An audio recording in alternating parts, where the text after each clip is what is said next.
What's up, John Hoover?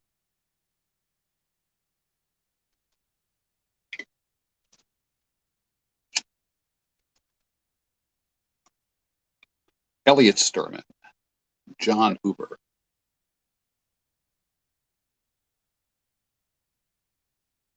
We're just waiting for the magic number to get here, and then we start reading H.G. Wells, The Time Machine, written in 1895, the father of science fiction.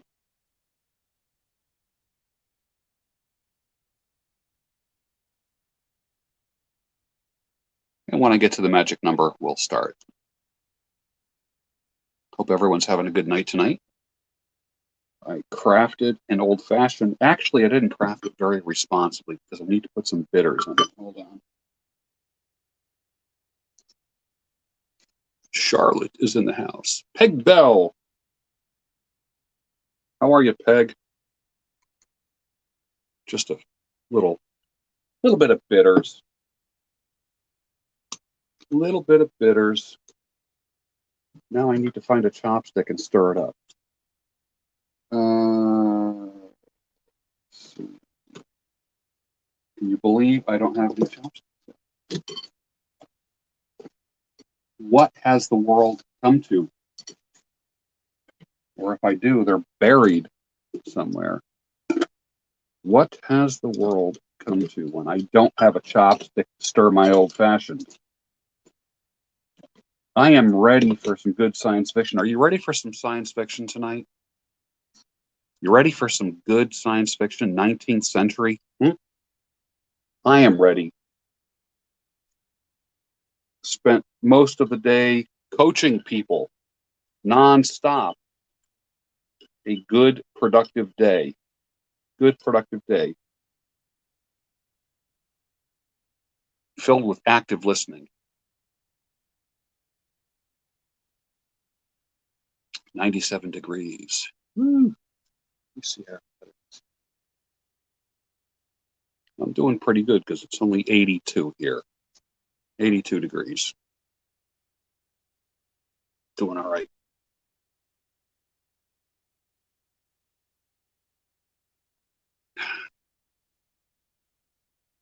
Oh man, that's a good old fashioned.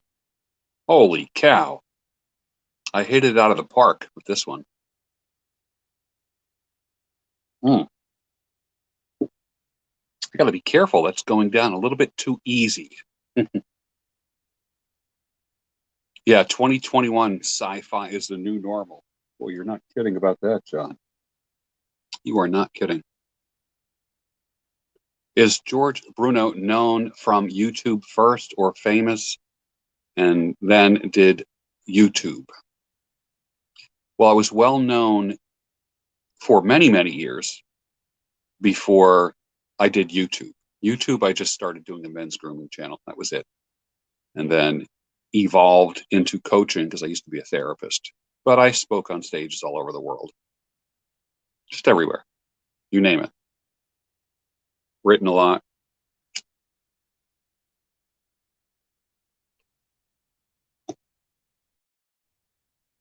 Started out as Gray Bailey.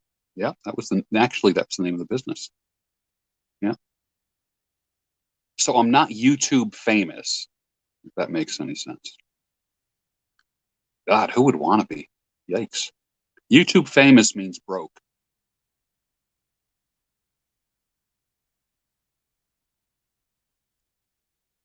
But we'll get started. It's Friday night. It's about, 7:22 Eastern time.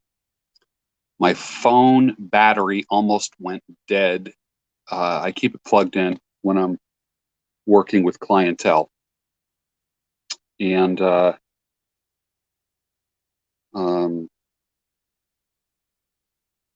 video consumes a lot of power. So, yeah, I was the second most interesting man in the world. Yeah.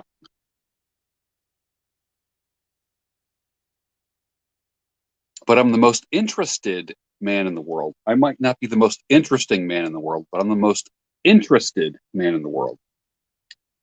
And interested in all of you.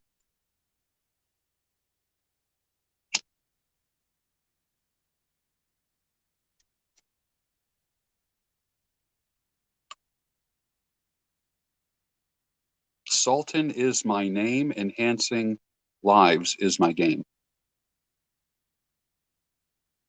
We're going to wait till we get to the magic number, and then I will start reading H.G. Wells, the father of science fiction. We're reading chapters 5 and 6, if I can get through them. Last week I did 1, 2, 3, and 4. I think I went straight for 2 hours last week. And I've been talking and listening most of the day. So I think when I'm done with this, I was thinking of doing a video, a live stream on breaking up. That's a possibility. How to do some conscious uncoupling, how to separate in a relationship, which is real tough, And Friday night is a good night to do a topic like that, but we're going to be doing science fiction first, and then we'll see if I go offline, then come back on to do how to break up. But I'm waiting for the numbers to get up there. And the people who are going to be with us tonight are definitely science fiction fans. There's no way you could hang. No way you could hang on this channel tonight if you're not into science fiction. You'll be bored out of your mind. You have to like sci-fi.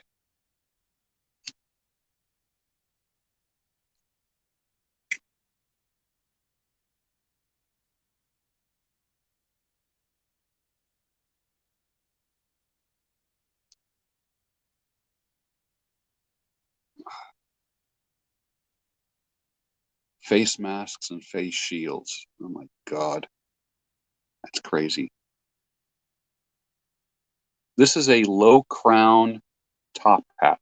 I have like a real top hat that's, that goes up about this high. Stovepipe hat.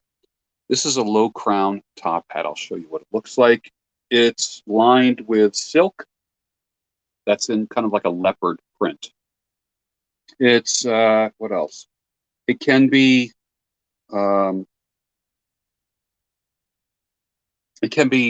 literally customized to fit your head, but this fits me perfect.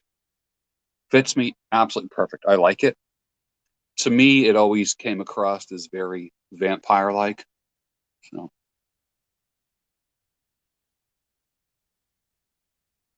H.G. Wells. We'll start reading when we get to a certain number. H.G. Wells was a school teacher who wrote articles for newspapers and magazines. And in 1895, he published The Time Machine, traveling through time. Phenomenal. I mean, think about it. So once a year after that, Island of Dr. Moreau, Invisible Man, Food of the Gods, War of the Worlds. I mean, he was just cranking them out one year, every year. It was amazing. So, yeah. I'm not growing the beard out. I mean, I'm not growing it out to here. I mean, I'll grow it full, for the fall and winter. But the big beard, nah. I liked it. It's just not practical for me. Maybe when I'm 80, I'll do it, but not while I'm still young and able.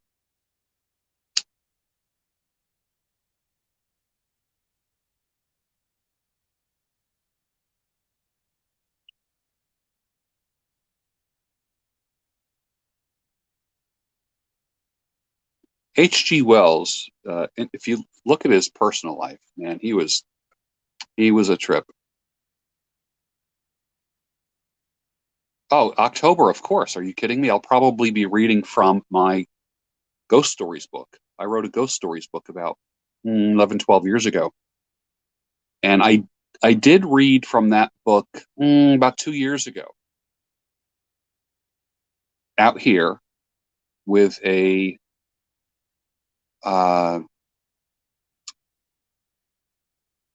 like an oil lantern hanging right here, and I was reading it by Oil Lantern Light, and they're all original ghost stories that I wrote.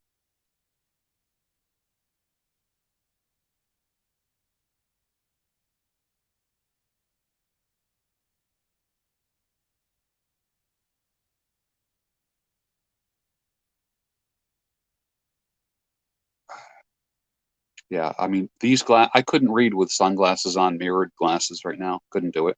Literally, I'm going to be reading a book, and I have this ring light right here. I should show you the ring light sometime. It's the best. It's probably the best light that I've had. For about 10 or 12 years, I've had these lights right here. And these are awesome. I love these. And it's got this kind of like a skin tone softening filter on it. And it's so bright that I had to put parchment paper in it. Literally, like parchment paper to diffuse it better. But I think this is I don't know, 120 or 96 or 120 LEDs. And I would have this up, and this would literally be the light that I did readings by. But it cast a lot of shadows, and when I got the ring light, oh, forget it. It was just like whole different vibe. A whole different vibe. So, and this has a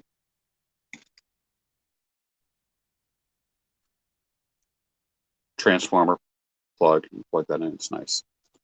It's not bad. I have two of them, and they were pretty cool. They served me well for over 10 years. Over 10 years.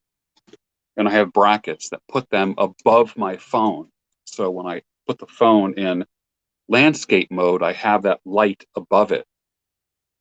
Yeah. Now the ring light just works perfect.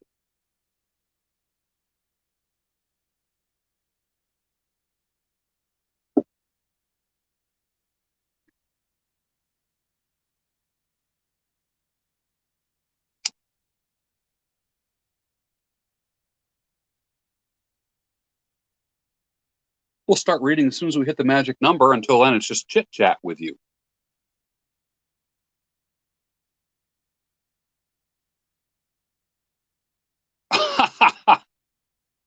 Pants fit like a glove.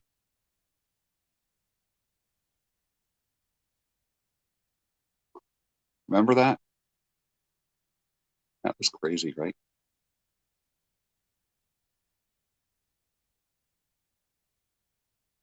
I'm not using a torch tonight. I'm using it's basically a pot smoker's.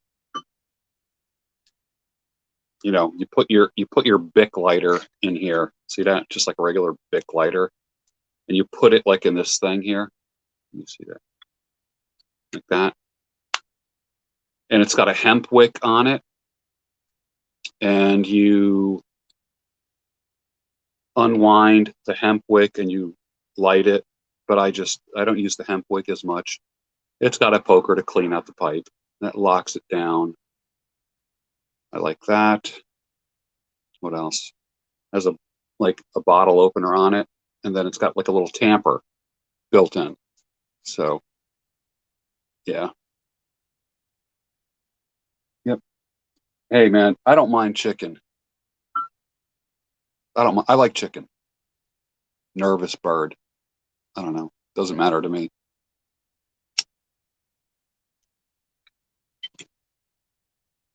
So that's what I'm doing. Jerron, how's it going, man?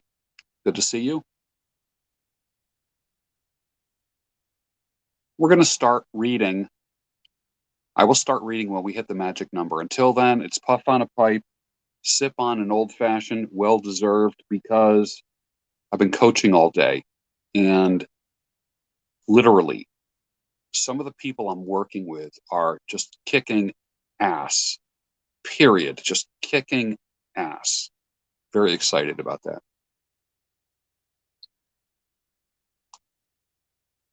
As John Hoover says, stay away from nervous chicks.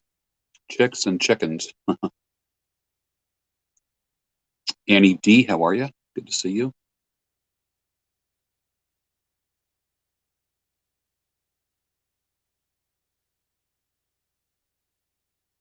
Jason Weems.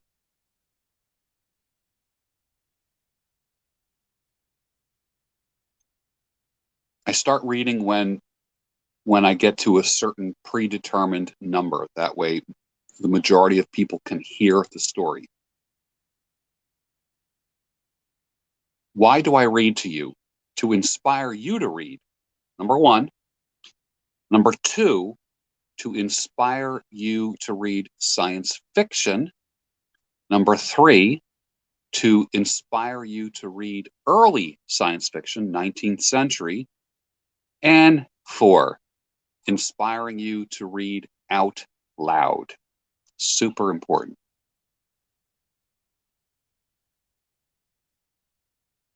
118, Annie, where in the world are you that it's 118? What are you in, like, Saudi Arabia?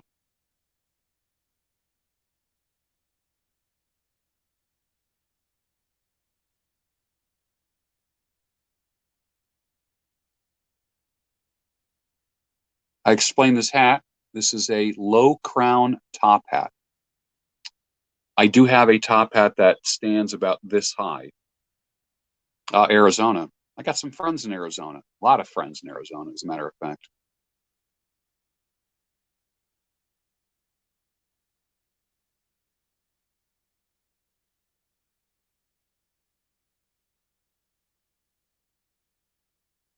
But I will start reading when we get to a certain number.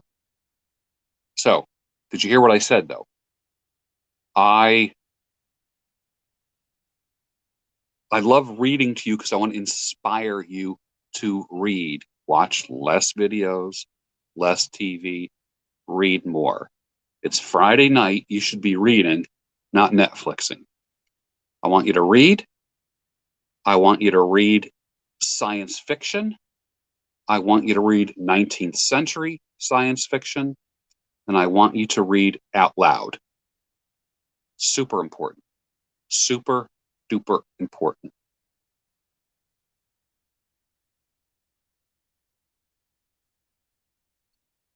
Do I have tips for reading fiction faster? I don't think I am I'm about, when it comes to fiction, I'm probably a 25 to 30 page an hour reader. When it comes to nonfiction, like the stuff that I read in the mornings, that's more like 15 to 20 pages because it has to sink in. If I'm reading, for instance, 19th century literature and early 20th century literature, where the vocabulary is different, the idioms are different, I literally have a real dictionary by my side. I put the book down when I come to a word I don't know and I look it up. And I go, aha, that's what that means.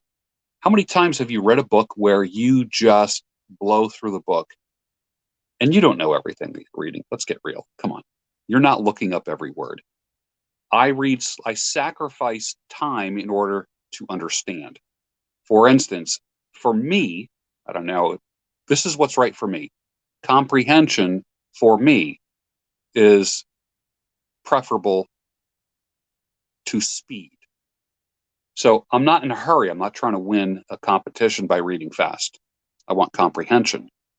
Hence, did you ever read a book and then you finished it, whatever, and then you picked it up 5 or 10 years later, and it's like reading a different book? You're like, man, I thought I read this thing. It's completely different because you are now picking up different things.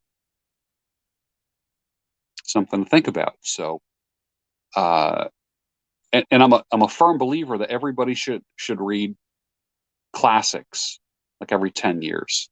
Just read the classics. Read Greek literature. Read poetry. Um, Read every era, every century. Read pre-war, post-war. Read history, philosophy. Just read the classics. You'll be fine. And just pick up a science book. Pick up a. I was in a thrift store. I don't know. I guess I was 30 years old, and I bought an obstetrics textbook. in this bookstore. It was like $1.50, big, thick textbook. And it was everything about pregnancy, everything, ovaries, uterus, fallopian tubes, babies, development, all of that stuff. Fascinating. I read it like it was a damn novel from cover to cover when I was 30. Why? It was interesting. It was interesting. So pick up a science book, pick up a psych book. I tend to like science more than psych only because it's not, it's more objective. The benefits of reading out loud are comprehension. When you read out loud, it forces you to read slower, and it improves your own personal speaking, your enunciation, your pronunciation. You develop a tempo. You become more compelling when you speak. If you ever have to give a toast, if you ever are asked to give a dinner speech, reading out loud is great for you. It helps you modulate your voice. You find your voice. Plus, the more you read out loud, the less stressed your voice gets. So think about it. Your voice is the result of muscles and soft tissue that are forming certain patterns as air is coming out of your lungs. So what happens is you develop all of those muscles. Most, like, for instance, people in the tri-state area here, like the Philadelphia region, have what I call vocal laziness. And it's almost like they're talking with their teeth.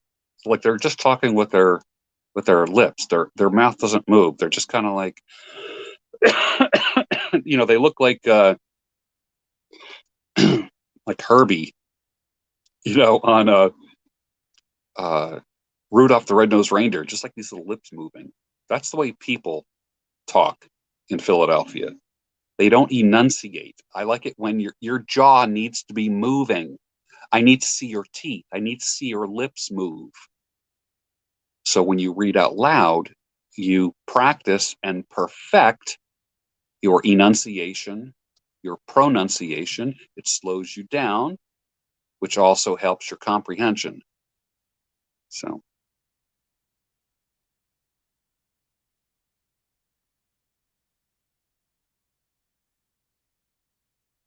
Ethan, that's not a bad idea. Do it. Do it. Get a reading channel. All these people that say, I should start a YouTube channel. Guess what?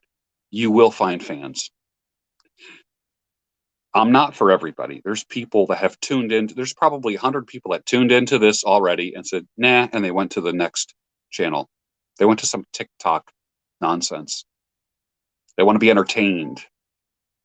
If something's not happening like every 4 seconds, they get bored. Jason, yes, I have ebooks on Amazon, and I lowered all the prices of them today just for this weekend. So you can just Google George Bruno, Amazon, and you can get, I think I have like 5 or 6 ebooks on there. So you can get all my Amazon stuff for, $5. Kindle, Kindle.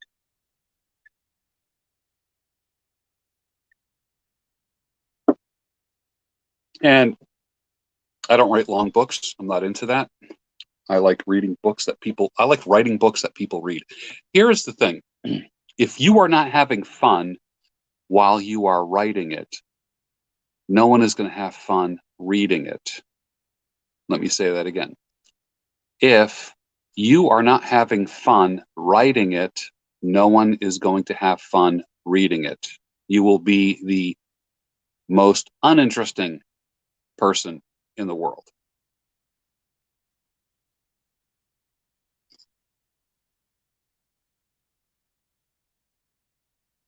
The numbers are climbing little by little. It is now 7:42.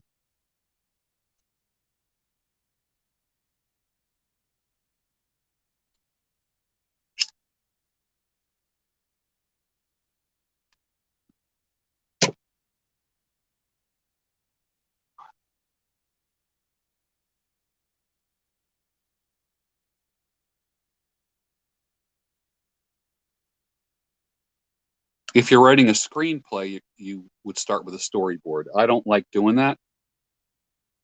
I like outlines, and then an outline is like a skeleton, and then you fill in between. That's what you do. If you come up with all your chapters, that would be good.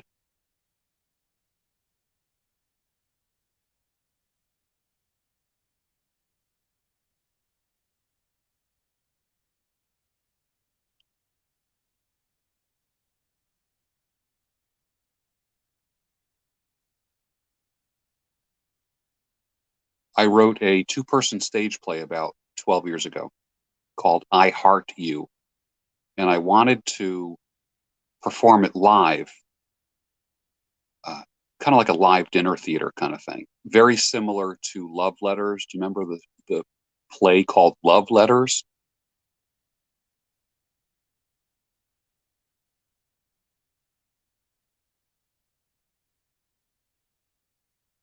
And basically, what it is how people displayed and loved each other throughout the ages, right up into the texting age, where people say I heart you, and that's the name of the play, I Heart You. Tonight I am smoking Haunted Bookshop in a Saltinelli, Savinelli 673.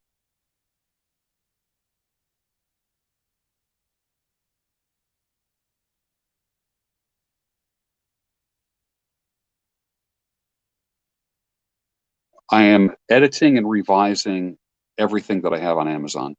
So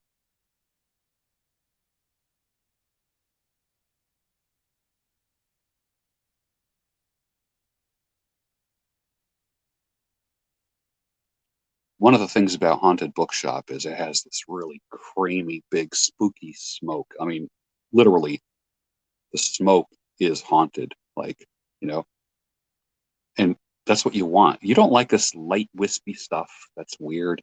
I like, if I smoke a pipe, I want it to be like the London fog.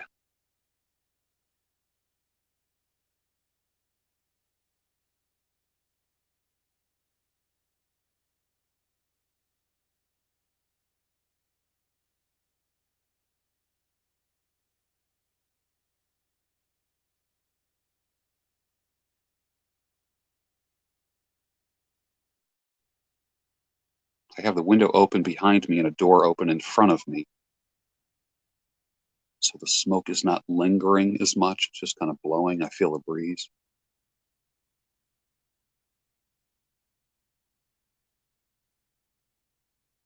Hey, you know who I'm going to have on the channel again is Nicola White from London, who I had a conversation with her last year, and we talked about mudlarking. She has a channel called Mudlarking on YouTube on this channel, and beautiful girl and a lot of fun to talk to. I hope to meet her someday, but she's going to be on the channel again.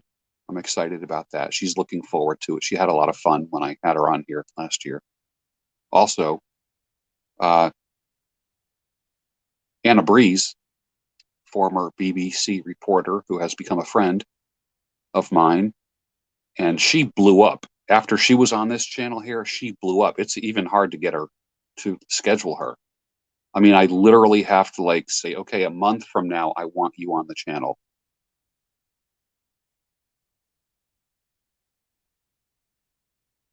Both Brits, brilliant, beautiful women, intelligent, resourceful, awesome.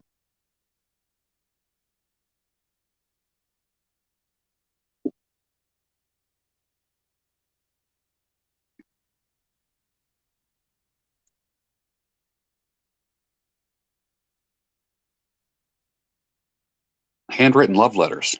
Yeah, that, as a matter of fact, that's what this is about. The stage play that I wrote called I Heart You is about love letters. It's basically a man and a woman throughout different eras writing to each other. Yeah. Tonight I made an old fashioned for myself. It was my little reward, and it's going down way too easy. So I got to be careful after coaching all day.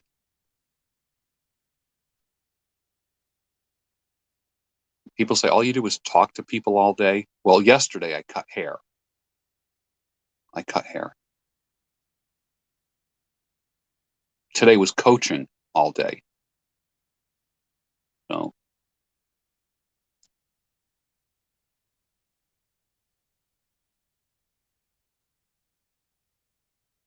there we go. There's some nice smoke. See it? Hot.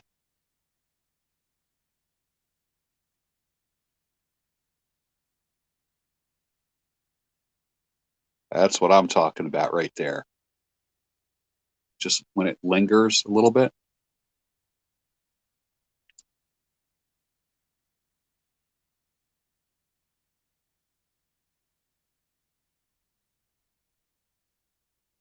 Haunted bookshop.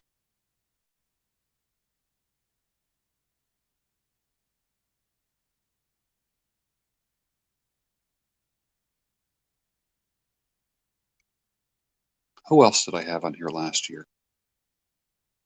Do I have experience helping anyone with bad anxiety? Yes, absolutely. As a matter of fact, in all in all self-disclosure, I will tell you this, that I suffered from seriously bad anxiety. Serious. And I might end up creating a course on managing your anxiety. And I had a lot of weird physical symptoms from it. Uh, hardcore panic attacks. Hardcore. And I defeated that.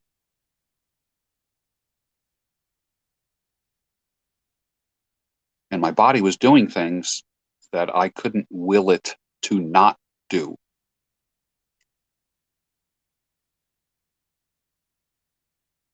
So yes, I know anxiety quite well because I defeated it myself.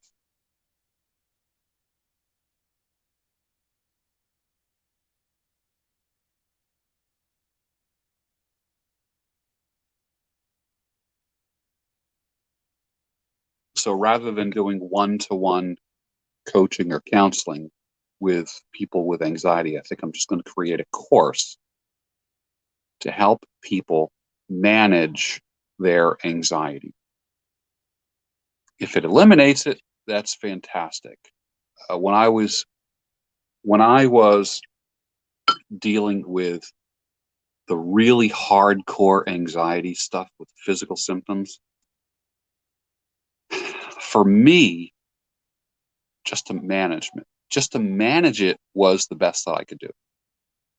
Let alone, there was no way I was going to defeat it, but to manage it, you manage anxiety and you build those muscles up just like you would build any other muscle up. If you submit to it, it's like just getting beat up in the ring. You feel like a loser all the time because it hits you when you least expect it. But we're not going to be talking about psychological things tonight. We're going to be talking H.G. Wells and the Time Machine in a little bit.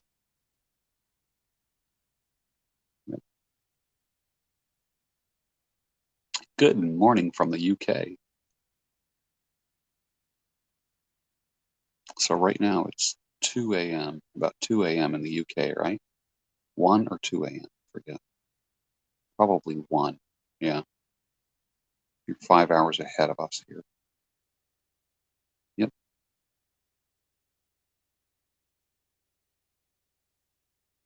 The goatee grew out.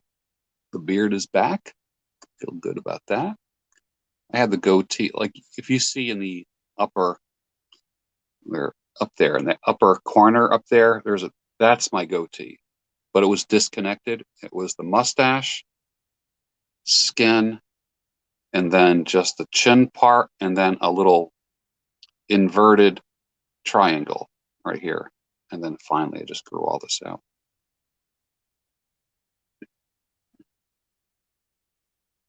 I don't know if Malcolm McDowell was in the Time Machine.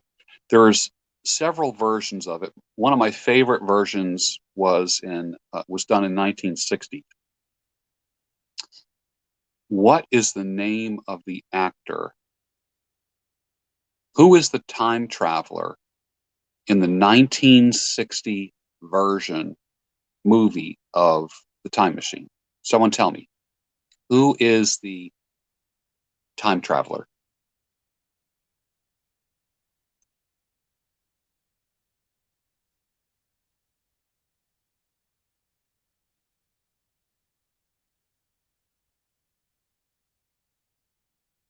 You're letting the mustache grow out, leaving the beard short. That would be called a beard stash.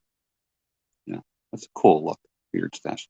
That's a look that a lot of athletes have. That's a look that Tsar Nicholas had. He had that, and so did Captain John Smith, the uh, captain of the Titanic. He had kind of a beard stash where, when you look at the beard, what really stood out was that rolling stash. Rod Taylor.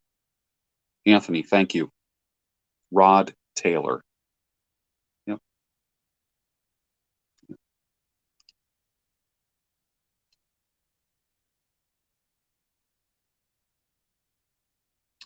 Well, I'm going to start. I'm actually going to start. So this is good. The Time Machine. We did uh, chapters 1 through 4 last week. We will do chapter 5 tonight. And I'm not going to read for 2 straight hours like I did last week. So we'll read chapter 5 tonight. If I am in the mood to do 6, we will do 6. We'll see how that is. Okay. All right. Here we go. As I stood there musing over this too perfect triumph of a man, the full moon, yellow and gibbous, came up out of an overflow of silver light in the northeast.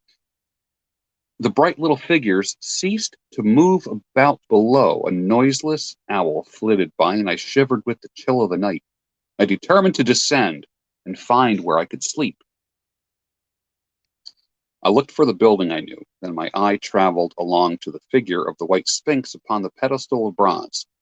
Growing distinct as the light of the rising moon grew brighter, I could see the silver birch against it. There was the tangle of rhododendron bushes, black in the pale light, and there was a little bit of a lawn. I looked at the lawn again. A queer doubt chilled my complacency. No, I said stoutly to myself, that was not the lawn. But it was the lawn, for the white leprous face of the Sphinx was toward it. Can you imagine what I felt as this conviction came home to me? But you cannot. The time machine was gone. At once, like a lash across the face, came the possibility of losing my own age, of being left helpless in this strange new world. The bare thought of it was an actual physical sensation. I could feel it grip me at the throat, stop my breathing. In another moment, I was in a passion of fear and running with great leaping strides down the slope. Once I fell headlong and cut my face. I lost no time in stanching the blood, but jumped up and ran on with a warm trickle down my cheek and chin. All the time I ran, I was saying to myself, they have moved it a little, pushed it under the bushes out of the way. Nevertheless, I ran with all my might, all the time, with the certainty that sometimes comes with excessive dread. I knew that such assurance was folly. I knew instinctively that the machine was removed out of my reach. My breath came with pain. I suppose I covered the whole distance from the hill crest to the little lawn, 2 miles perhaps, in 10 minutes. And I am not a young man. I cursed aloud as I ran my confident folly in leaving the machine, wasting good breath thereby. I cried aloud and no one answered. Not a creature seemed to be stirring in that moonlit world. When I reached the lawn, my worst fears were realized. Not a trace of the thing was to be seen. I felt faint and cold, and when I faced the empty space among the black tangle of bushes, I ran around it furiously, as if the thing might be hidden in a corner, and then stopped abruptly with my hands clutching my hair. Above me, toward the Sphinx, upon the bronze pedestal, white, shining leprous in the light of the rising moon. It seemed to smile in mockery at my dismay. I might have consoled myself by imagining the little people had put the mechanism in some shelter for me, had I not felt assured of their physical and intellectual inadequacy. This is what dismayed me, the sense of some hitherto unsuspected power, through whose intervention my invention had vanished. Yet for one thing I felt assured: unless some other age had produced its exact duplicate, the machine could not have moved in time. The attachment of the levers will show you the method later prevented anyone from tampering with it in a way when they were removed. It had moved and was hid, only in space. But then, where could it be? I think I must have had kind of a frenzy. I remember violently running in and out among the moonlit bushes around the Sphinx and startling some white animal in that dim light I took for a small deer. I remember, too, that late that night, beating the bushes with my clenched fist until my knuckles were gashed and bleeding from the broken twigs. And sobbing and raving in my anguish of mind, I went down to the great building of stone. The big hall was dark, silent, and deserted. I slipped on the uneven floor and fell over one of the malachite tables, almost breaking my shin. I lit a match and went on past the dusty curtains of which I told you about. There I found a second great hall covered with cushions, upon which perhaps a score or so of the little people were sleeping. I have no doubt they found my second appearance strange enough, coming suddenly out of the quiet darkness with inarticulate noises and the splutter and flare of a match, for they had forgotten about matches. Where is my time machine? I began, bawling like an angry child, laying hands upon them, shaking them. It must have been very queer to them. Some laughed. Most of them looked sorely frightened when I saw them standing around me. It came into my head that I was doing as foolish a thing as it was possible for me to do under those circumstances, in trying to revive the sensation of fear. For reasoning from their daylight behavior, I thought that fear must be forgotten. Abruptly, I dashed down the match, and knocking one of the people over in my course, I went blundering across the big dining hall again, out under the moon. I heard cries of terror and their little feet running and stumbling this way and that. I don't remember all I did as the moon crept up the sky. I suppose it was the unexpected nature of my loss that maddened me. I hopelessly cut off from my own kind, a strange animal in an unknown world. I must have raved to and fro, screaming and crying upon God and fate. I have a memory of a horrible fatigue as the long night of despair wore away, of looking in this impossible place and that, of groping amongst moonlit ruins and touching strange creatures in the black shadows, at last, of lying on the ground near the Sphinx and weeping with absolute wretchedness. I had nothing left but misery. Then I slept. When I woke again, it was full day, and a couple of sparrows were hopping around me on the turf within reach of my arm. I sat up in the freshness of the morning, trying to remember how I got there and why I had such a profound sense of desertion and despair. Then things came clear in my mind. With the plain, reasonable daylight, I could look my circumstances fairly in the face. I saw the wild folly of my frenzy overnight, and I could reason with myself. Suppose the worst, I said. Suppose the machine altogether lost, perhaps destroyed. It behooves me to be calm and patient, to learn the way of these people, to get a clear idea of the method of my loss, and the means of getting materials and tools, so that in the end, perhaps I might make another. That would be my only hope, perhaps. No, it's better than despair, and after all, it was a beautiful and curious world. But probably the machine had only been taken away. Still, I must be calm and patient in finding its hiding place and recover it by force or cunning. And with that, I scrambled to my feet and looked about me, wondering where I could bathe. I felt weary, stiff, and travel-soiled. The freshness of the morning made me desire an equal freshness. I had exhausted my emotions. Indeed, as I went about my business, I found myself wondering at my intense excitement overnight. I made a careful examination of the ground about the little lawn. I wasted some time in futile questionings, conveyed as well as I was able to such of the little people as they came by. They all failed to understand my gestures. Some were simply stolid.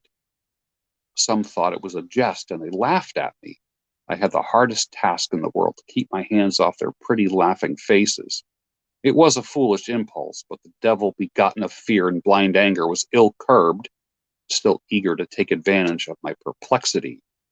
The turf gave better counsel. I found a groove ripped in it, about midway between the pedestal of the Sphinx and the marks of my feet, where, on arrival, I had struggled with the overturned machine. There were other signs of removal about, queer, narrow footprints like those I could imagine made by a sloth. This directed my closer attention to the pedestal. It was, as I think I have said, bronze. But it wasn't a mere block, but highly decorated with deep framed panels on either side. I went and rapped at these, and the pedestal was hollow. Examining the panels with care, I found them discontinuous within the frames. There were no handles or keyholes, but possibly the panels, if they were doors, as I supposed, opened from within. It took no very great mental effort to infer that my time machine was inside the pedestal. But how it got there was a different problem. I saw the heads of two orange-clad people coming through the bushes and some blossom-covered apple trees towards me. I turned smiling to them and beckoned them to me. They came, and then, pointing to the bronze pedestal, I tried to imitate my wish to open it. But at my first gesture towards this, they behaved very oddly. I don't know how to convey their expression to you. Suppose you were to use a grossly improper gesture to a delicate-minded woman. It is how she would look at you. They went off as if they had received the last possible insult. I tried a sweet-looking little chap in white next, with exactly the same result. Somehow his manner made me feel ashamed of myself. But as you know, I wanted my time machine. So I tried him once more. As he turned off like the others, my temper got the better of me. In 3 strides, I was after him. I had him by the loose part of his robe around the neck, began dragging him towards the Sphinx. Then I saw the horror and repugnance of his face, and all of a sudden I let him go. But I was not beaten yet. I banged with my fist at the bronze panels.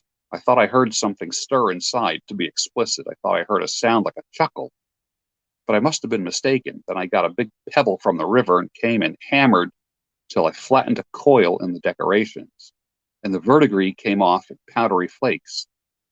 The delicate little people must have heard me hammering in gusty outbreaks a mile away on the other hand, but nothing came out of it. I saw a crowd of them upon the slopes, looking furtively at me. At last, hot and tired, I sat down to watch the place, but I was too restless to watch long. I am too occidental for a long vigil. I could work at a problem for years, but to wait inactive for 24 hours, well, that's another matter. I got up after a time and began walking aimlessly through the bushes towards the hill again. Patience, patience, I said to myself. If you want your machine again, you must leave that Sphinx alone. If they mean to take your machine away, it's little good you're wrecking their bronze panels. And if they don't, you will get it back as soon as you can ask for it. To sit among those unknown things before a puzzle like that is hopeless. That way lies monomania. Face this world, learn its ways, watch it, be careful of too hasty guesses at its meaning. In the end, you will find clues to it all. And suddenly the humor of the situation came into my mind, and I thought of the years I had spent in study and toil to get into a future age. And now my passion of anxiety was to get out of it. I had made myself the most complicated and most hopeless trap that ever man devised. Although it was at my own expense, I could not help myself, so I laughed out loud. Going through the big palace, it seemed to me that the little people avoided me. It may have been my fancy, or it may have been something to do with my hammering at the gates of bronze, yet I felt tolerably sure of the avoidance. I was careful, however, to show no concern and to abstain from any pursuit of them. And in the course of a day or two, things got back to the old footing.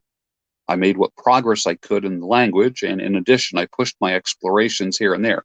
Either I missed some subtle point, or their language was excessively simple, almost exclusively composed of concrete substantives and verbs. There seemed to be a few, if any, abstract terms or little use of figurative language. Their sentences were usually simple and of two words, and I failed to convey or understand any but the simplest propositions. I determined to put the thought of my time machine and the mystery of the bronze doors under the Sphinx as much as possible in a corner of my memory, until growing knowledge would lead me back to them in a natural way.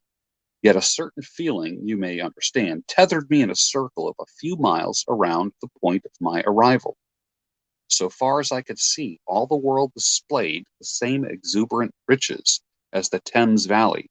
From every hill I climbed, I saw the same abundance of splendid buildings, endlessly varied in material and style, the same clustering thickets of evergreens, the same blossom-laden trees and tree ferns. Here and there, water shone like silver, and beyond, the land rose into blue, undulating hills, and so faded into the serenity of the sky. A peculiar feature which presently attracted my attention was the presence of certain circular wells, several, as it seemed to me, of a very great depth. One lay by the path up the hill, which I had followed during my first walk. Like the others, it was rimmed with bronze, curiously wrought, and protected by a little cupola from the rain. Sitting by the sides of these wells, peering down into the shafted darkness, I could see no gleam of water, nor could I start any reflection with a lighted match. But in all of them I heard a certain sound, a thud, thud, thud, like the beating of some big engine. I discovered from the flaring of my matches that a steady current of air was set down the shaft.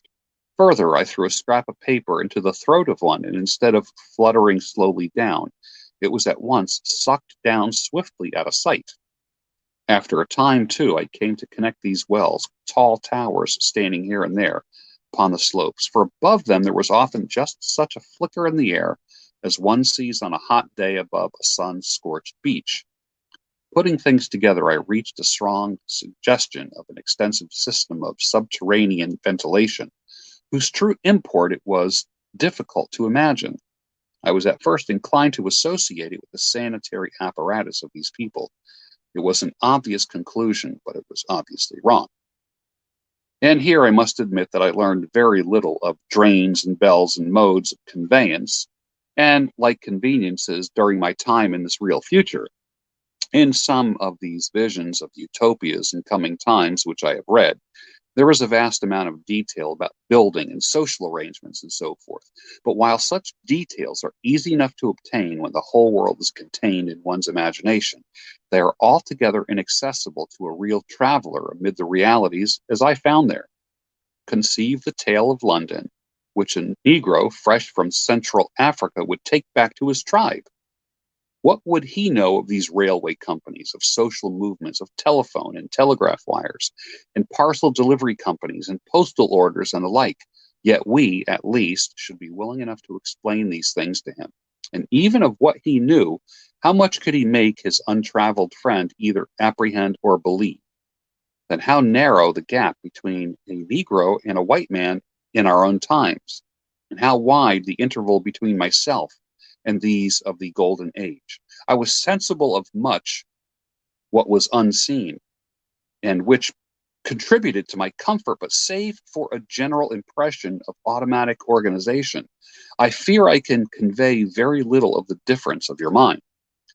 In the matter of sepulture, for instance, I could see no signs of a crematoria, nor anything suggestive of tombs, but it occurred to me possibly there might be cemeteries or a crematoria somewhere beyond the range of my explorings. This again was a question I deliberately put to myself, and my curiosity was at first entirely defeated upon the point. The thing puzzled me, and I was led to make a further remark, which puzzled me even more, that aged and infirm among this people there were none. I must confess that my satisfaction with my first theories of an automatic civilization and a decadent humanity did not long endure. Yet I could think of no other. Let me put my difficulties. The several big palaces I had explored were mere living places, great dining halls and sleeping apartments. I could find no machinery, no appliances, yet these people were clothed in pleasant fabrics that must at times need renewal, and their sandals, though undecorated, were fairly complex specimens of metalwork. Somehow such things must be made, and the little people displayed no vestige of a creative tendency. There was no shops, no workshops, no sign of importations among them. They spent all their time in playing gently, bathing in the river, in making love in a half playful fashion, and eating fruit and sleeping. I could not see how they kept things going. Then again, how about the time machine? Something I knew not what had taken it into the hollow pedestal in the White Sphinx. Why? For the life of me, I could not imagine. Those waterless wells, too, those flickering pillars. I felt I lacked a clue. I felt, how shall I put it? Suppose you found an inscription with sentences here and there in excellent plain English, and interpolated therewith others made up of words and letters absolutely unknown to you.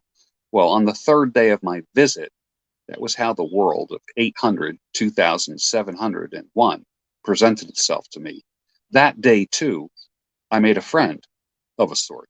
It happened that, as I was watching some of the little people bathing in a shallow, one of them was seized with a cramp and began drifting downstream. The main current ran rather swiftly, but not too strongly for even a moderate swimmer. It will give you an idea, therefore, of the strange deficiency of these creatures when I tell you that none of them made the slightest attempt to rescue the weakly crying little thing which was drowning before their eyes. When I realized this, I hurriedly slipped off my clothes, and wading in at a point lower down, I caught the poor mite and draw her safe to the land. A little rubbing of the limbs soon brought her around, and I had satisfaction of seeing that she was all right before I left her.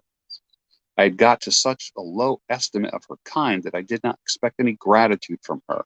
In that, however, I was wrong. This happened in the morning. In the afternoon, I met my little woman, as I believe it was, as I was returning my center from an exploration, and she received me with cries of delight and presented me with a big garland of flowers, evidently made for me and me alone. The thing took my imagination. Very possibly, I had been feeling desolate. At any rate, I did my best to display my appreciation of the gift. We were soon seated together in a little stone arbor, engaged in conversation, chiefly of smiles. The creature's friendliness affected me exactly as a child's might have done. We passed each other flowers. She kissed my hands, and I did the same to her. Then I tried to talk. I found that her name was Weena. Although I didn't know what it meant, somehow it seemed appropriate enough. That was the beginning of a queer friendship which lasted a week and ended, as I will tell you. She was exactly as a child. She wanted to be with me always. She tried to follow me everywhere, and on my next journey out and about, it went to my heart to tire her down and leave her at last, exhausted and calling after me rather plaintively. But the problems of the world had to be mastered.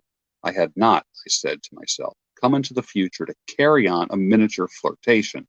Yet her distress when I left her was very great. Her expostulations at the parting were sometimes frantic, and I think altogether. I had as much trouble as comfort from her devotion. Nevertheless, she was somehow a very great comfort to me. I thought it was mere childish affection that made her cling to me. Until it was too late, I did not know clearly what I had inflicted upon her when I left her, nor it was too late did I clearly understand what she was to me.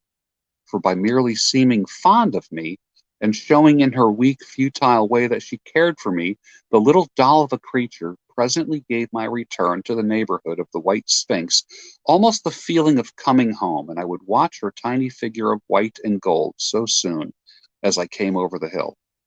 It was from her, too, that I learned that fear had not left the world yet, that I learned that daylight, and she in the oddest confidence in me. For once, in a foolish moment, I had made threatening grimaces at her, and she simply laughed at them. But she dreaded the dark, dreaded shadows, the dreaded black things. Darkness to her was one thing dreadful. It was a singularly passionate emotion, and it set me thinking and observing. I observed then, among other things, that these little people gathered into the great houses after dark, and they slept in droves. To enter upon them without a light was to put them into tumult of apprehension. I never found one out of the doors or sleeping alone within the doors after dark. Yet I was still such a blockhead that I missed the lesson of that fear, and in spite of Weena's distress, I insisted upon sleeping away from these slumbering multitudes. It troubled her greatly, but in the end, her odd affection for me triumphed, and for 5 of the nights of our acquaintance, including the last night of all, she slept with her head pillowed on my arm. But my story slips away from me as I speak of her. It must have been the night before her rescue that I was awakened about dawn. I had been restless, dreaming most agreeably that I was drowned, and that these sea anemones were feeling over my face with their soft palps. I woke with a start, and with an odd fancy that some grayish animal had just rushed out of the chamber.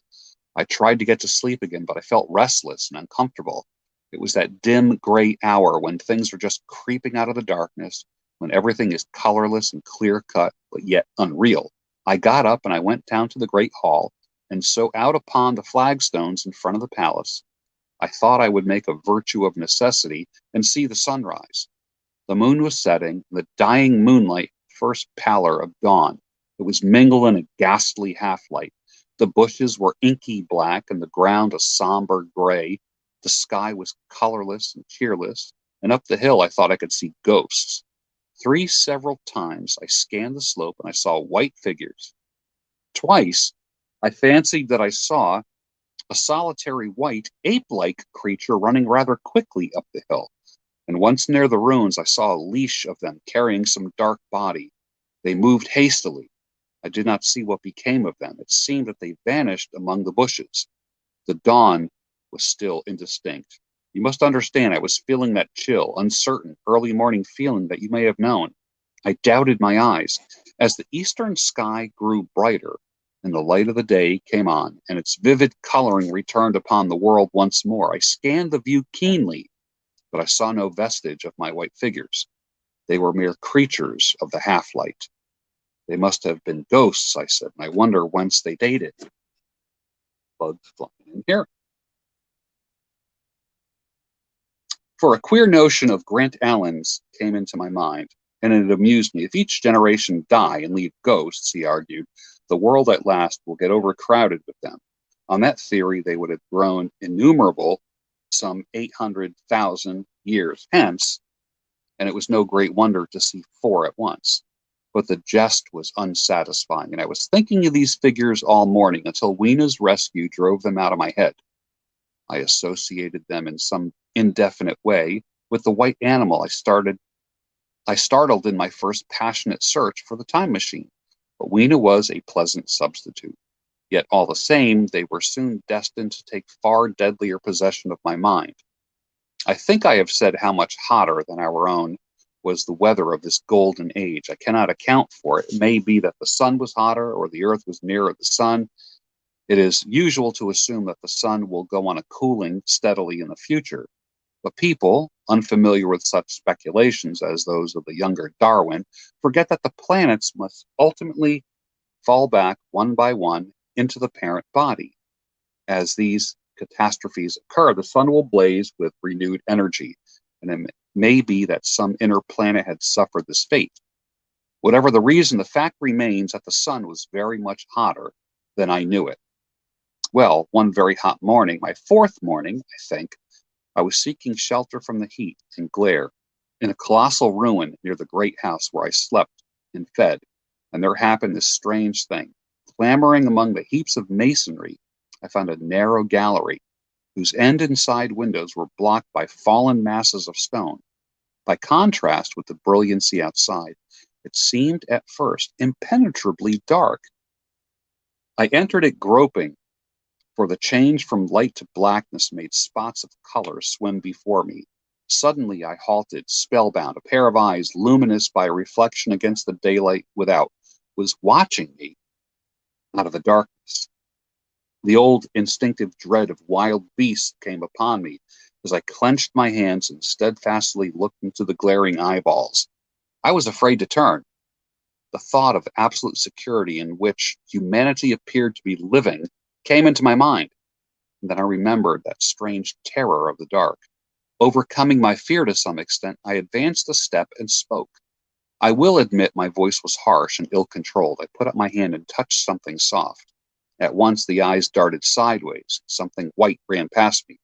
I turned with my heart in my mouth, and I saw a queer ape-like figure, its head held down in a peculiar manner, running across the sunlit space behind me. It blundered against a block of granite, staggered aside, and in a moment was hidden in a black shadow beneath another pile of ruined masonry. My impression of it is, of course, imperfect, but I know it was a dull white and had strange, large, grayish red eyes, and that there was also flaxen hair on its head going down its back. But I say it went too fast for me to see it distinctly. I can't even say whether it ran on all fours or only with its forearms held very low.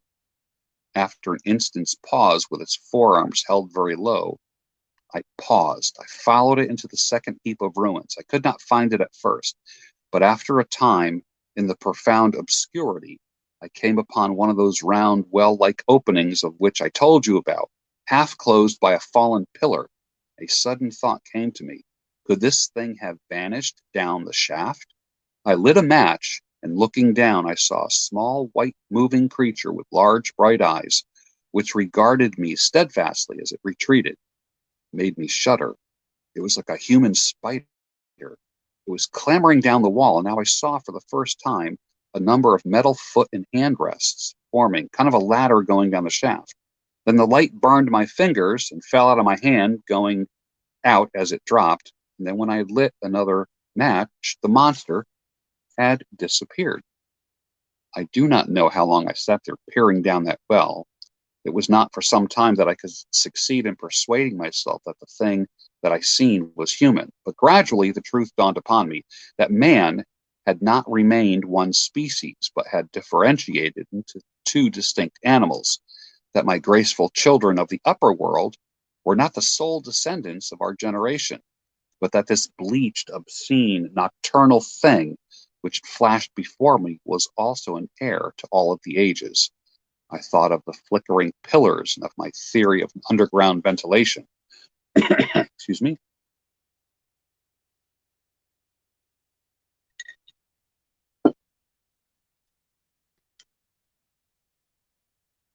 And what, I wondered, was this lemur doing in my scheme of a perfectly balanced organization?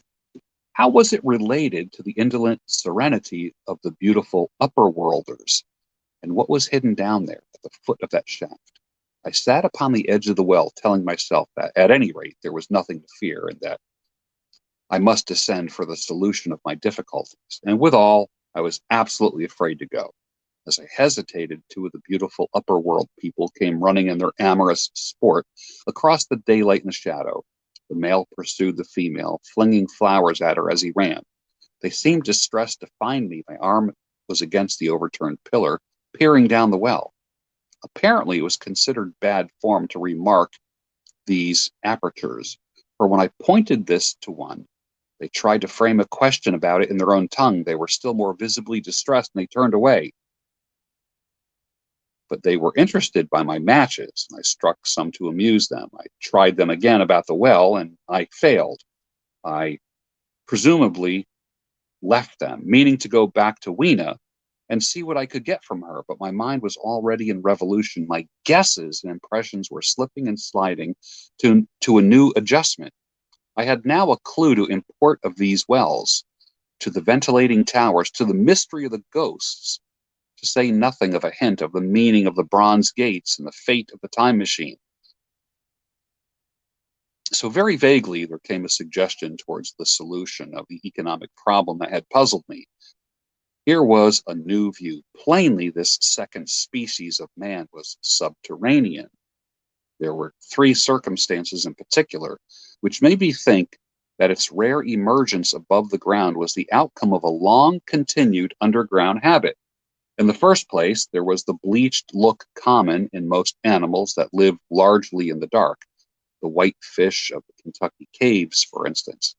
Then those large eyes with that capacity for reflecting light are common features of nocturnal things. Witness the owl and the cat.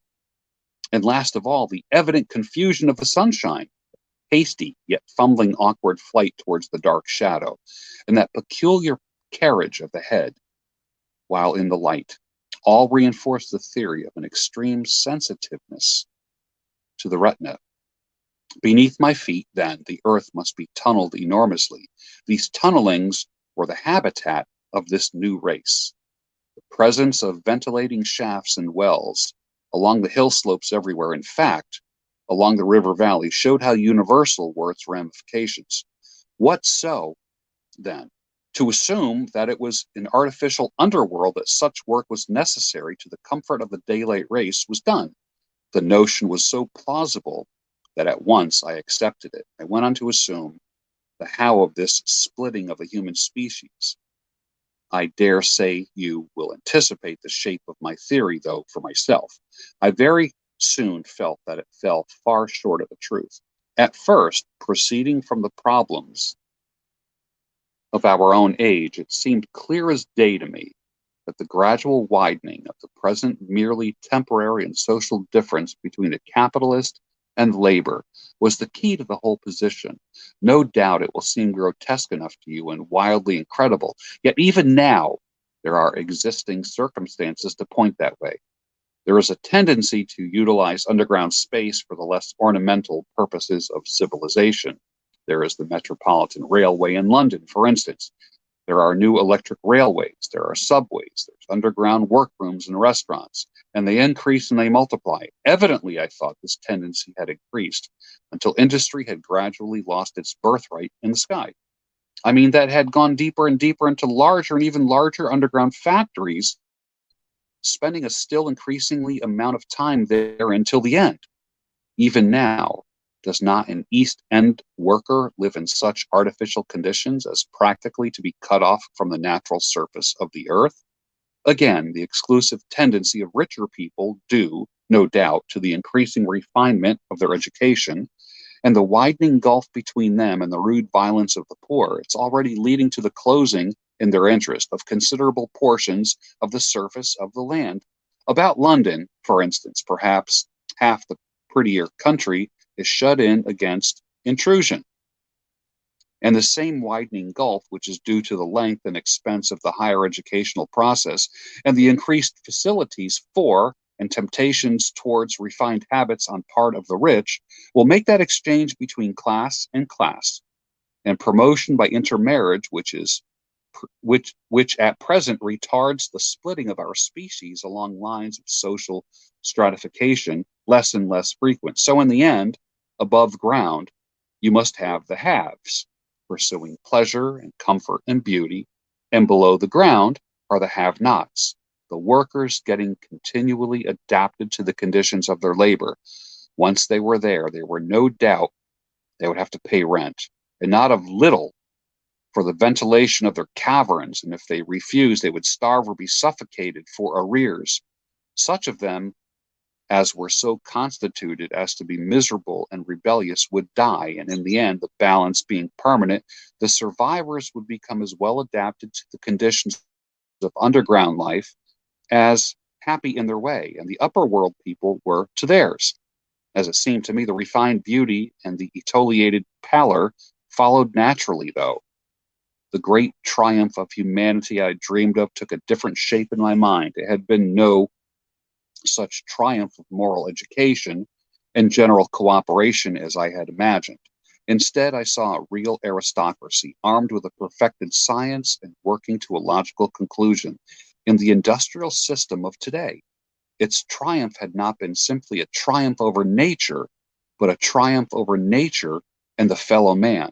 This, I must warn you, was my theory at the time. I had no convenient pattern of the utopian books. My explanation may be absolutely wrong. I still think it's the most plausible one. But even on this supposition, the balanced civilization was at last attained, must have long since passed its zenith, and was now far fallen into decay. The too perfect security of the upper worlders had led them to a slow movement of degeneration, to a general dwindling in size, strength, and intelligence that I could see clearly already. What had happened to the undergrounders that I did not yet suspect? But from what I have seen of the Morlocks, I will call them that, by the by, was the name by which these creatures were called. I could imagine that the modification of this type was even far more profound than the Eloi, the beautiful race of the people that I knew. The above grounders were the Eloi. The under the grounders were called Morlocks. Then came troublesome doubts. Why had the Morlocks taken my time machine? For I felt sure it was they who had taken it. Why, too, if the Eloi were masters, could they not restore the machine to me? And why were they so terribly afraid of the dark? I proceeded, as I said, to question Weena about this underworld, but here again I was disappointed. At first, she wouldn't understand my question, and she refused to answer them.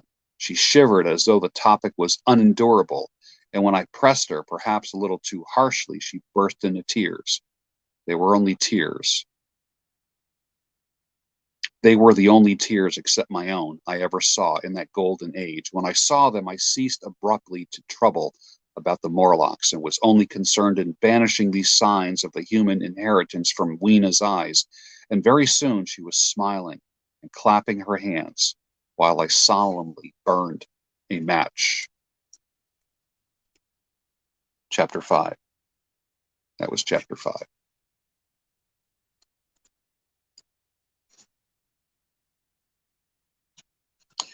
Interesting. Chapter 5 started to be some social commentary, didn't it? It was different. You start to see the story developing as far as even in the future, these humans, these evolved humans, still divided into two different types of people, two classes: the upper world people and the underworld people. Interesting. The upper world people adapted. They were dumb, simple, giggly. The underworld people were creatures of the dark, creatures of the night. They were afraid of each other, but they each had their own domain.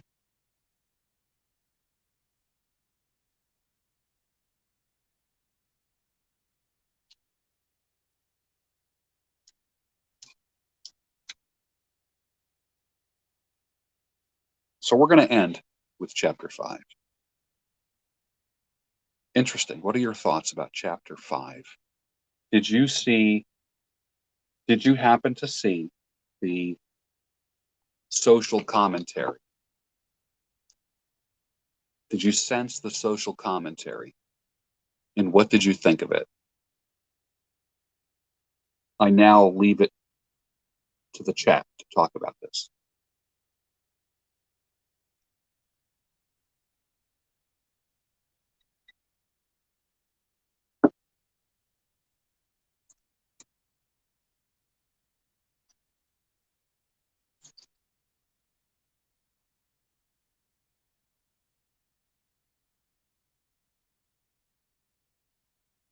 His time machine disappeared. His time machine disappeared. Couldn't find it. Wasn't in the bushes, wasn't in the woods, it wasn't in the trees. It was literally, from what it sounds like, in the base of the giant Sphinx. The Sphinx was on a big bronze platform. There were panels on the base, panels that would open up from the inside. There was no door handles on the outside, so there was no visible hinges or handles. His machine was gone. But at the same time that he was looking for his machine, he discovered the Morlocks. Interesting. That lived underground in these large wells that led to caverns. And there was a draft because whenever he lit a match, there was a draft downward. The flame would go down.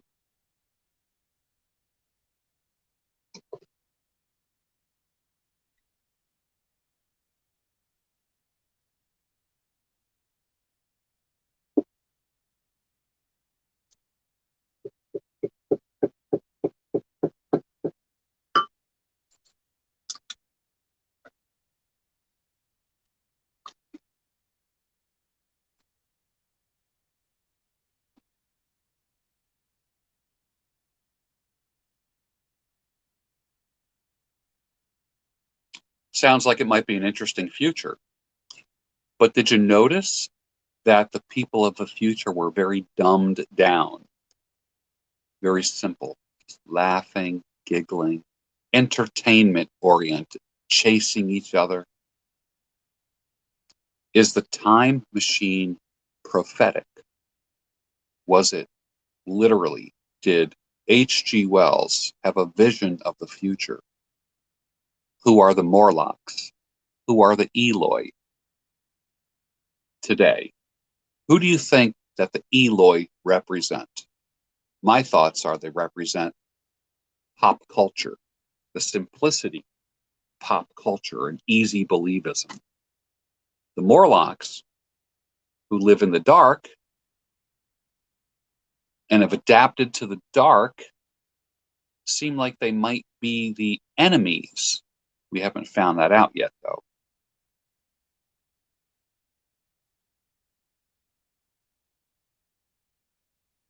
The working class are the underground people in Wells' time machine. Yep. Talked about the East Enders who worked in the railways, the subways, lived underground, worked in the shops beneath the ground. Watcher says the Illuminati. Interesting. Very interesting, right? Now, the movie looks a lot different. When you see Weena in the 1960 movie, she just looks like a pretty girl in like a bodysuit kind of thing. And the Morlocks, it's like the well, there wasn't like very interesting special effects in this movie. And if you look at the trailer for The Time Machine, the movie that was made in 1960, see that on YouTube. The special effects are kind of cheesy. You can already tell who the Eloi and the Morlocks are, just even if you watch the trailer with no audio on. Yeah. I've always said this, that science fiction writers are prophets. I told you last week, a couple weeks before, that my favorite comics are EC comics, and it's all about science. My favorite of the EC comics are Weird Science. They also did like Tales from the Crypt and that kind of stuff. But Weird Science, that's what this reminds me of, is Weird Science. Remember the movie Weird Science? Who was in the movie Weird Science? Can anyone tell me?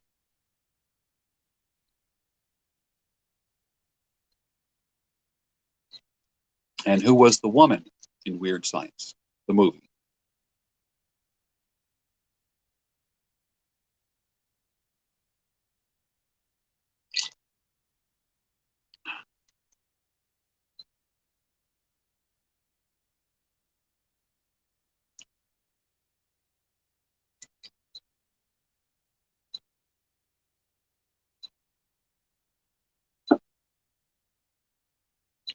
Man, that went down fast. Right, Kelly LeBrock. Kelly LeBrock was in Weird Science.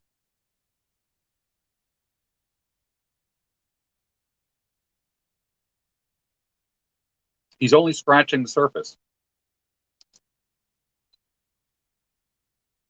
Now, do you remember, if you saw the movie, it was, for instance, the when people say, well, the book is better than the movie, this is the perfect example. Like literally, this book is literally uh, so much more intellectual, stirs the mind up much more than the movie.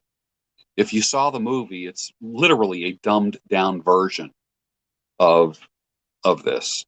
The movie is more like I don't even want to say it's like, to me, graphic novels would be more explicit than the movie.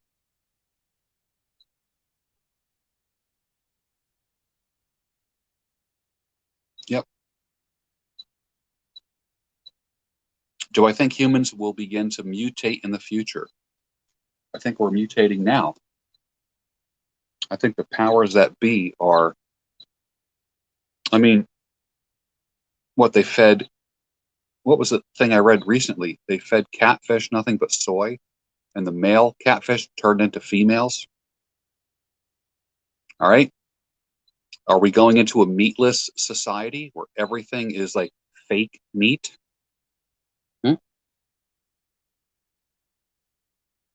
You know, did you notice that they're not eating any meat in this? They're eating just like vegetables, flowers, and vegetation. Was it Alex Jones that said that? Yeah. Yep. Well, next week, we're going to find out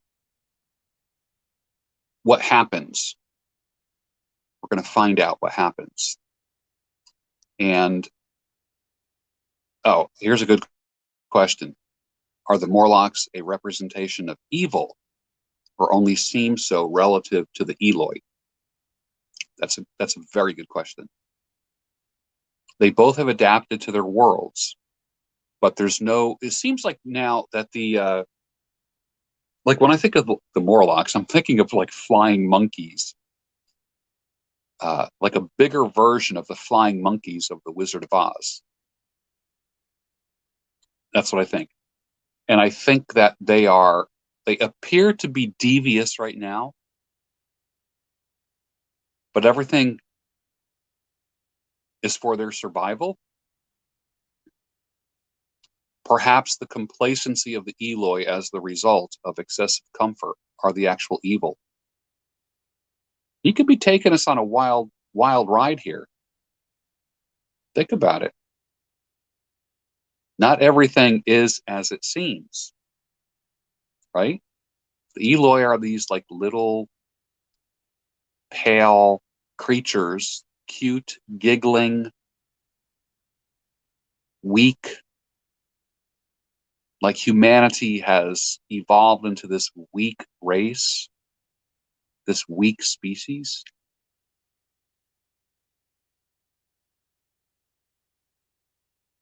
Yeah.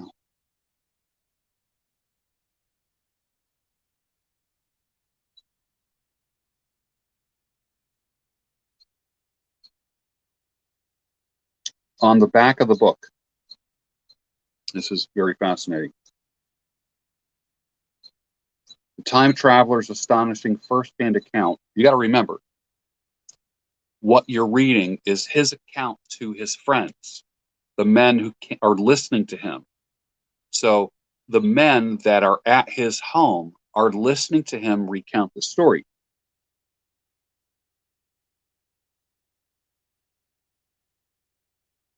Wells sends his brave explorer to face a future burdened with our greatest hopes and our darkest fears. There you go. There's a giveaway right there. The time machine is talking about our greatest hopes and our darkest fears. The time machine's lever propels him into the age of a slowly dying Earth. There he discovers two bizarre races, the ethereal Eloi and the subterranean Morlocks, which not only symbolize the duality of human nature. Oh, check this out. What if, what if this is not about classes of people?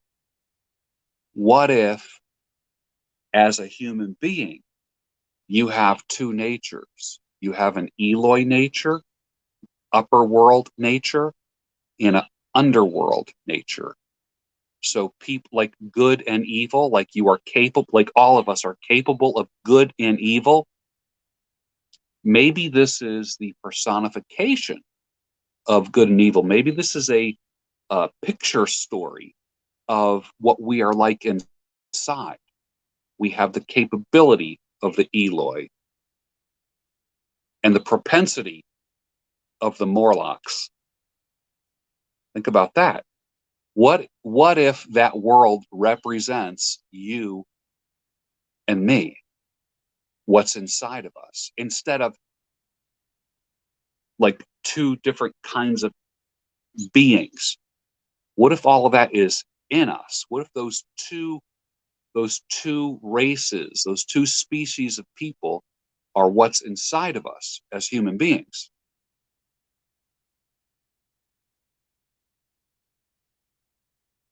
He discovers the two bizarre races, the ethereal Eloi and the subterranean Morlocks, who not only symbolize the duality of human nature, but offer a terrifying portrait of the men of tomorrow.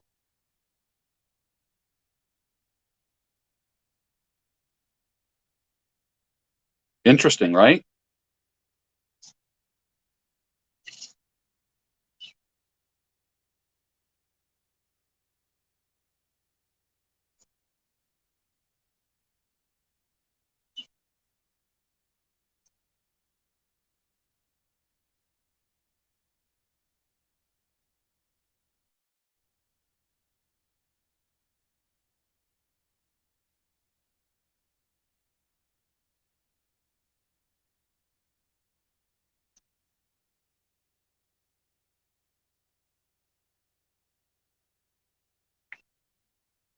T.H. Huxley was a professor.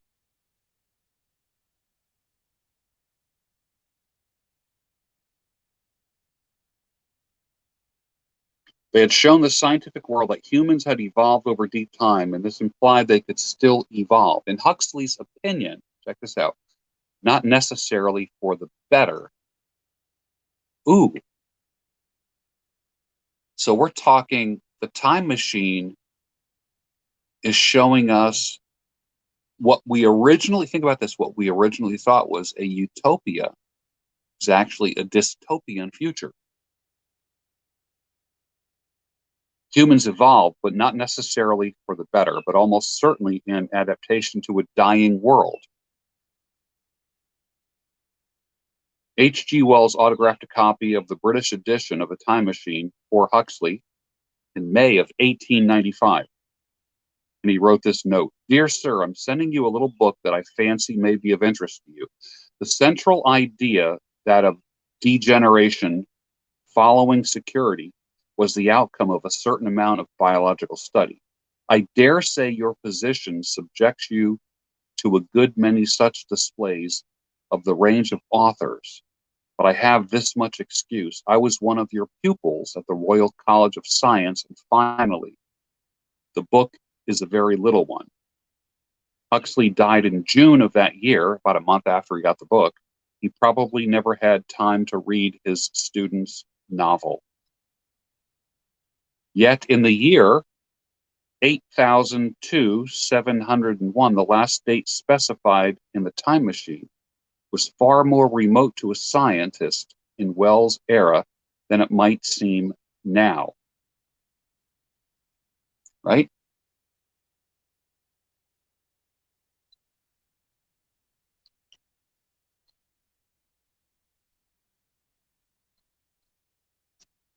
Oh, this is interesting. Listen to this. H.G. Wells acquired skepticism early in his life.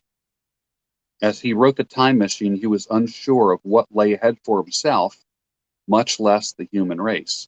Both personally and historically, the last decade of the 19th century was a time of danger and change. All right, so now here's another possible explanation for the time machine. What if the time machine was nothing but a journal, was a expository fantasy of his fears, personal fears and hopes? What if the time machine really represents his diary and what he thought about what was coming? Hmm, right?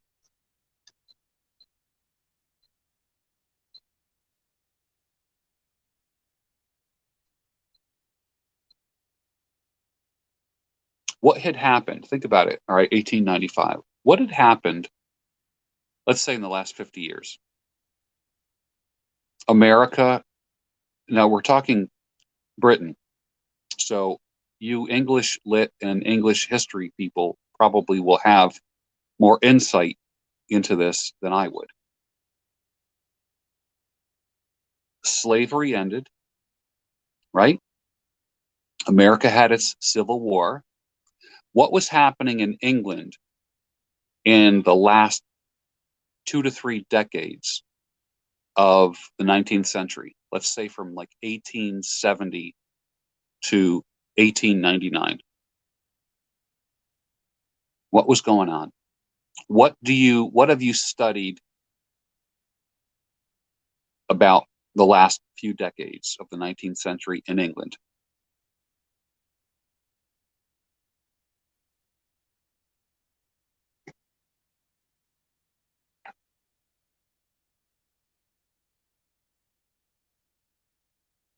Engaged in an affair with his future wife, Amy Catherine Robbins, whom Wells would nickname Jane, recently separated from his first wife, cousin Isabel. He married his cousin. And barely earning any kind of a living, Wells likely began each day by being at least a little bit frightened.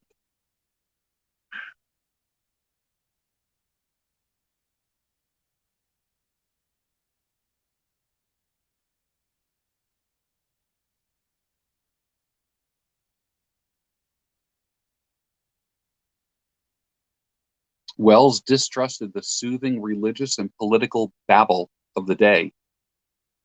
Not for him the easy pathway to a gentleman's success and leisure. He could not trust the class system that would have relegated him by birth alone to obscurity, the son of a tradesman. Wells clearly saw that unearned privilege and inbred claims of intellectual supremacy draped England and Europe in a shroud of ill omen.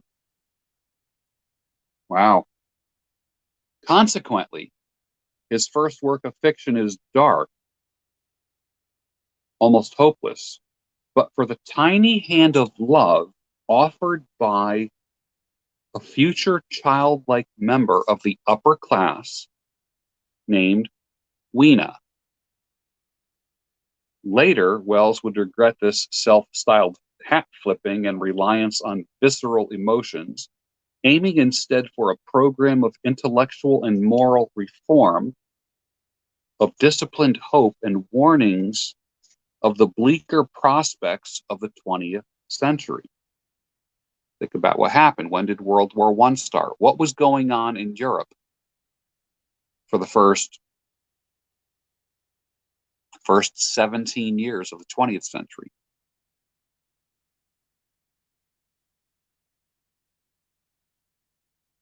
Still to his irritation, his early scientific romances remained his most popular works. He had done more than strike a chord, he composed a new kind of symphony.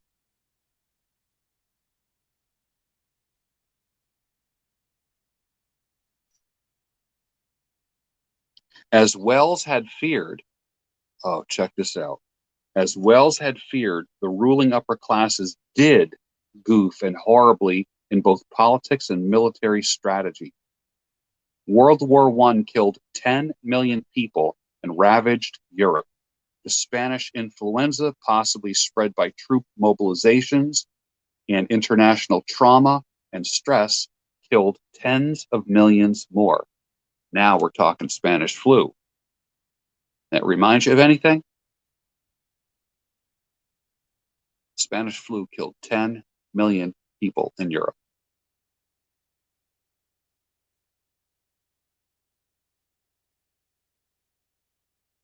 Airplanes and dirigibles dropping bombs on civilian populations, so-called land ironclads, also known as tanks, and poison gas were all predicted by Wells, and all dire products of the science that had fascinated his audience before 1914.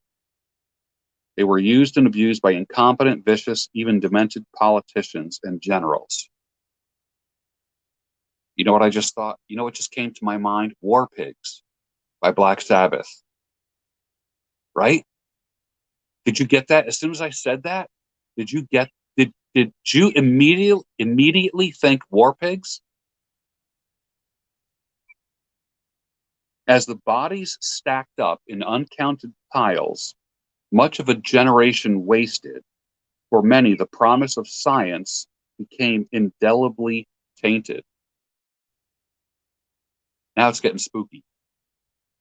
Now, folks, it's getting spooky.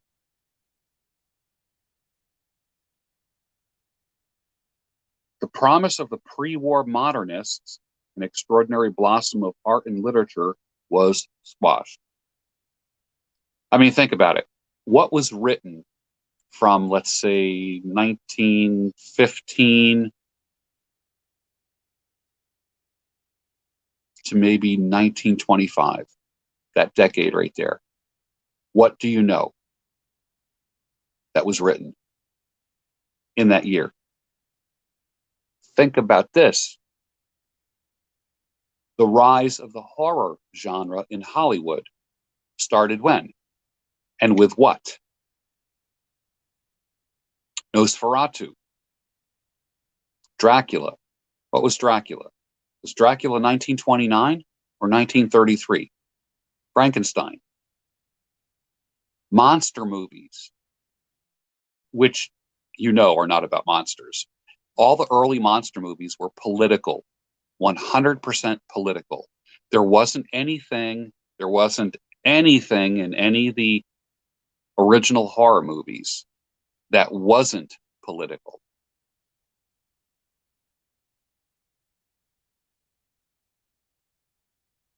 Hope and innovation turned into a sense of intellectual and moral defeat. And the drug that best dulled the pain for some was suffocating and hopeless irony.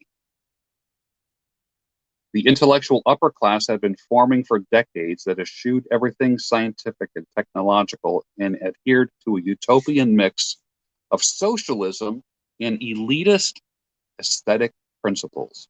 Before the war, artists and thinkers like William Morris and William Blake had voiced strong criticisms of rampant industrialization and untrammeled growth.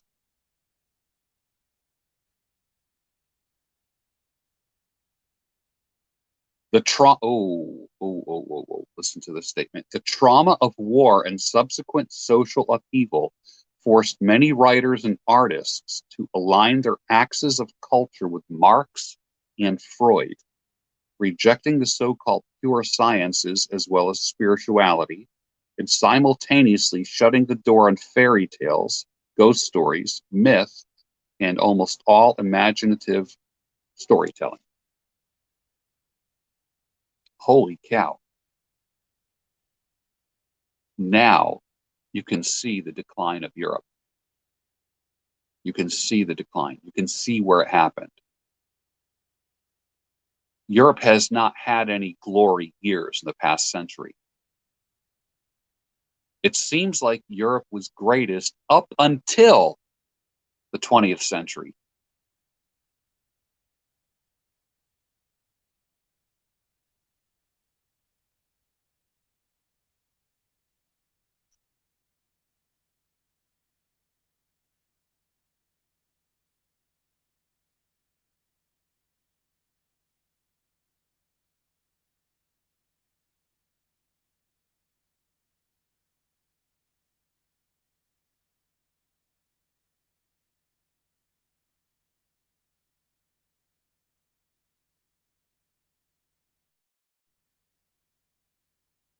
I love this part. The prospects are challenging. Dark days and light come and go in alteration, like the flickering of suns from the time traveler's perspective. But hope remains. Weena's hand is still outstretched. Who does Weena represent? That's what I want to know. What does Weena represent?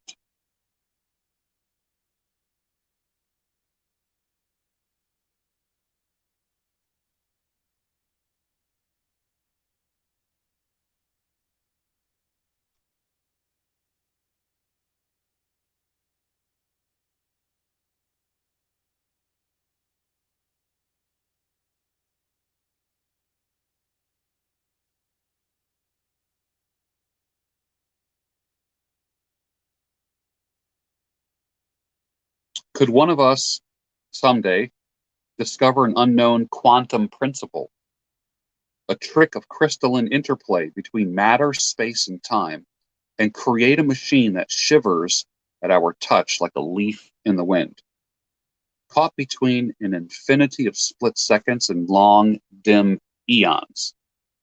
Is time travel possible, or is it fantasy? The answer depends on how young you are. As always, the past is for the old, the future is for the young. As Ray Bradbury said, another child of Wells has pointed out, there are time machines everywhere.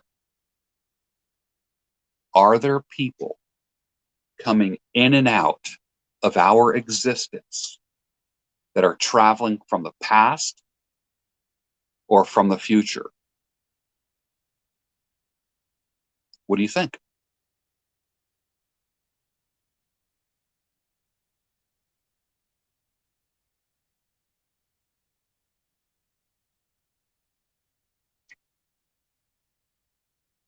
I can't wait to read chapter 6. I'm going to put a link for uh, the works of H.G. Wells. I'll put it in the community section of the YouTube channel. It's a hardcover, it's a leather-bound hardcover book. And yeah, Elliot, generals gathering up their masses just like witches at black masses. That's exactly, when he was describing that, that's exactly what I thought was war pigs. But I'm going to put an Amazon link so you can get the works of H.G. Wells and understand. We found out tonight that this book, written in 1895, could be a future dystopia. It could, well, we initially, when we only knew of the Eloi, we thought it was utopia. Then we saw the two races and how they were at enmity with each other. Then we thought, okay, there's two different races. And then we evolved in our thinking to, what if those two states of being exist within us? What if we have Eloi and Morlock within us that is constantly fighting, grasping to get out? One seems inherently good but harmless. Another is very shadow-like and dark, living in a subterranean world down below. Think about your Morlock thoughts. Do you suppress your Morlock thoughts down in the ground? When do the Morlock thoughts pop up? Or do we want to be the ever Pollyanna, not thinking about reality, Eloi?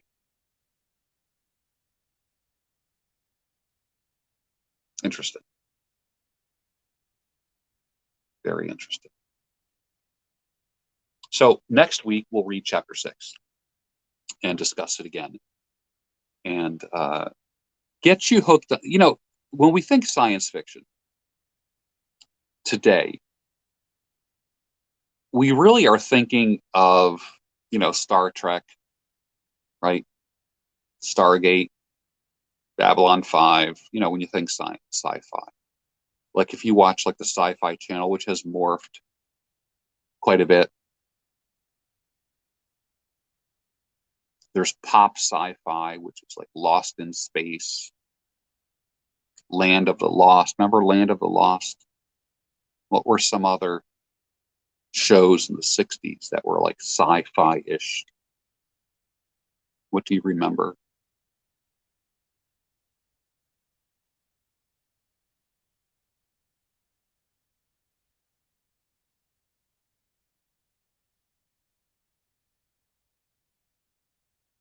But it seems like Wells couldn't stop commenting on Like I just Time Tunnel. Remember Time Tunnel? That was fantastic. Fantastic. I just saw it in my head when you said that. I I thought Time Tunnel. I saw it. I saw that tunnel thing spinning. Space 1999, Twilight Zone. Book was written at the end of the Victorian era. What else was? Remember Wild Wild West? Remember that? That was kind of Western sci-fi-ish. My favorite, my favorite Martian. Yeah.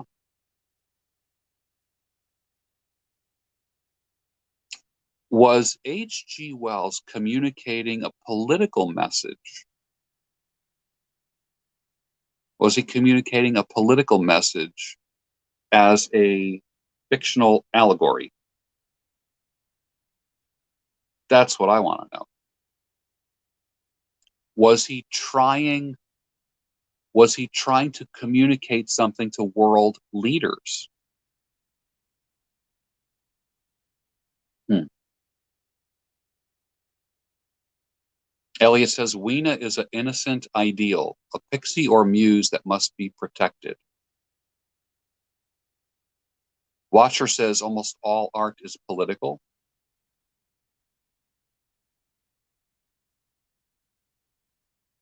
Fascinating, right?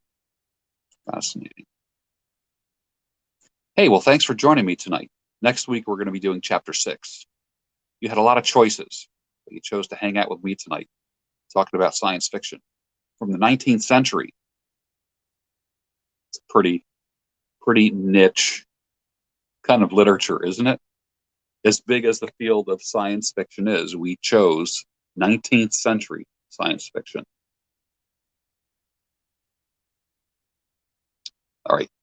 Have a good night, everyone, and I'll see you probably sometime this weekend. I have a teaching coming up based upon um, some of the work that I'm doing now, and that is how to leave somebody.